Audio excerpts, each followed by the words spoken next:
د افغانستان د سوداګرۍ له لوري تازه خبر د افغانستان سوداګرو 5 میاشتو کې 58,902 جلد قره قل پوستکي صادر کړي.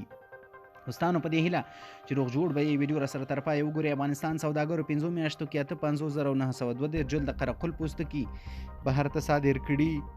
د افغانستان د قره قل پوستکي اداره وايي په تیرو 5 میاشتو کې 58,902 جلد قره قل پوستکي له هیواده بهر صادر کړي. د افغانستان د قره قل پوستکي ادارې مدیر محمد عارف ازادي راډیو ته ویلي دي چې دا اندازه د قره قل پوستکي د طالبانو تر واکمنۍ وروسته د ایران له لارې فنلنډ ته صادر شوي دي. ښاغلی عارف وایي چې په افغانستان کې د مالي کال له پیل راهیسې دوی تر 1,40,000 جلد د قره قل پوستکي د روسیې او د منځنۍ اسیا هیوادونو ته صادر کړي. دا نوموړی په خبره د قره قل اداره هڅه کوي چې په راتلونکي کې له نورو هیوادونو سره هم قره قل پوستکي صادر کړي.